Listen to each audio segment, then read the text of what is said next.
एक ही घर में सोचो कितने हजार बोट, 4000 से ज्यादा बोट बने हुए एक ही घर से, एक ही मकान से।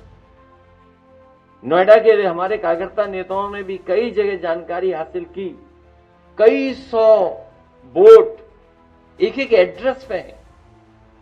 हमारे महानगर अध्यक्ष और एक कार्यकर्ता मुझे बता रहा था कि कितने हजार बोट हैं। सोचिए, ये एक लंबी सूची है इनके पास,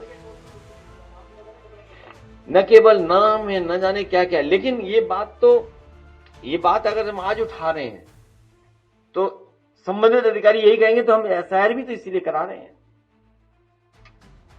अगर आज ये सवाल हम और आप लोग उठा रहे हैं तो सरकार और आयोग बचने के लिए ये कहेगा कि एफआईआर भी तो हम इसीलिए रिवीजन इसीलिए तो कर रहे हैं। रिवीजन होने के बाद आपकी वोटर लिस्ट को ठीक कर रहे हैं। इसका मतलब पहले से जो बोर्ड बने हुए हैं, जो शिकायतें समाजवादी पार्टी या और पॉलिटिकल पार्टीज ने किया, उन पर कोई भी कार्रवाई चुनाव आयोग ने नहीं की। और उसका परिणाम यह हुआ कि धीरे धीरे प्रशासन का सहारा लेकर के भारतीय जनता पार्टी ने चुनाव आयोग को जुगाड़ आयोग बना दिया अपना। प्रशासन से मिलकर के और प्रशासन का साथ लेकर के अगर समाजवादियों की शिकायत रही होगी तो उस पर कोई कार्रवाई नहीं की होगी। वोट फर्जी बनाने का काम, नकली नामों से वोट बनवाना, उसके बाद डलवाना, गंभीर विषय ये नहीं है कि नाम कैसे आ गए। ये तो शिकायत हम लोग करते ही रहे, लेकिन इससे भी गंभीर बात है कि उनके वोट बीजेपी ने पड़वा लिए अपने पक्ष में और एक फर्जी आधार बना करके। बीजेपी के पास कोई मशीन है जो बूथ पर वो भेजते हैं चुनाव के दिन। उनके लोगों को ट्रेनिंग दी जाती है कि कैसे नकली आधार बनाया जाता है।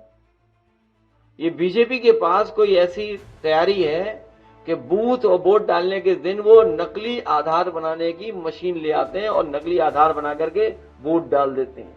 मान लीजिए महोबा से खबरें आ रही हैं तो ये बात तो होगी कि वोट डाला होगा उन्होंने कहीं ना कहीं। इसलिए हम अपने कार्यकर्ताओं से आज यही उम्मीद करते हैं कि बीएलए बनाएं, मजबूत बीएलए बनाएं। एजेंट हमारे जो बूथ लेवल एजेंट जो वोटर लिस्ट पर निगरानी रख सकें, अपना वोट कटने न दें, भारतीय जनता पार्टी का वोट फर्जी बनने न दें। जिस तरीके से भारतीय जनता पार्टी ने पॉलिटिकल पार्टीज के और पॉलिटिकल पार्टी के वर्कर्स को काम ज्यादा मिल गया है, काम ज्यादा दे दिया है। आपको अपना वोट बनाना है, वोट कटने से बचाना है, वोट वोटर लिस्ट में जुड़वाना है, फिर पढ़वाने के लिए संघर्ष करना है वोट अपना, फिर वोट की निगरानी करनी है गिनने के लिए, फिर जो बाद में घोटाला करते हैं उसमें भी हमें बचना है। इसलिए पॉलिटिकल पार्टी के वर्कर्स से हमने निवेदन किया है कि बात पर अपने गाजियाबाद और यहाँ के जो वर्कर्स हैं हमारे नोएडा के, वो एकजुट होकर के काम करेंगे।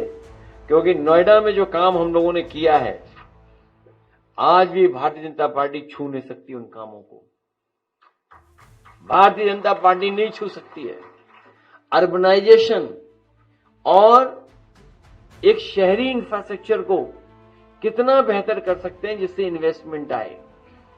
सैमसंग का एक्सपेंशन समाजवादियों की सरकार की वजह से हुआ। बड़े पैमाने पर नोएडा में इन्वेस्टमेंट आया।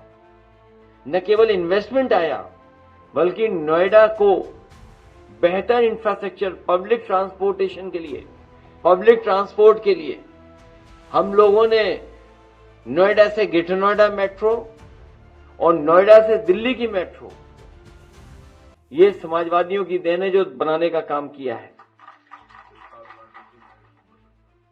कई फ्लाईओवर बनाए, कोविड हॉस्पिटल बनाए, एलिवेटेड रोड 18 to 62 सेक्टर तक लेके गए। मल्टी लेवल पार्किंग ऐसी कहीं नहीं होगी पूरे उत्तर प्रदेश में, देश में। मैं दावा कर सकता हूं कि इतनी ऊंची मल्टी लेवल कार पार्किंग कहीं नहीं होगी जो समाजवादी सरकार में नोएडा में सेक्टर 18 में बनवाने का काम सरकार में हुआ था।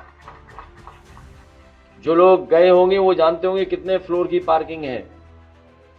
ये अलग बात है कि पार्किंग बनाने वाला ही भारतीय जनता पार्टी में चला गया।